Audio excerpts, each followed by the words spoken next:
Şinjan boyunca kölümü en çok birden bir akuklar üçüvellik talla bazarına işi kırdık. Dünyada üç koygu zadım ne mi kirdi biz görüp bakaylı. Muştarak tahsilini üç koygu belse, mandarak tutuşma kaçılını üç koygu belse, mana muşnaga okşaş, manda çini petiniz karşı mı kirip kalmak, muşta bir nesline üç koygu belse, alansız, ammamsız. Zadı kımmet miken, azam miken. Aldıqırak mene.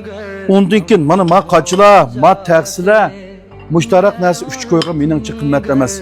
Bu yerning o'rni nerede deb pek so'rab qolgan bo'lishi mumkin.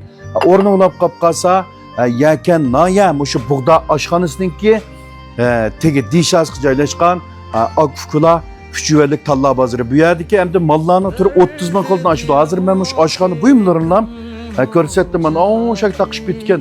Mushto ayni vaqt biz kichik vaqtlarimizda pologa ligalardik. Mushda chini taxslarni 3 koyga berdik ekan. Ondan olab qolib qolsa, mayli uyingiz turmush buyumlari eling, mayli juish buyumlari eling, mayli girim buyumlari eling. Nim elishdan qat'iy nazar mishakilib mush akfukula uchvellik talla ko'rgazmaxonasini bir ko'zdan kechirib ketmasangiz, raslam pishman qilasiz.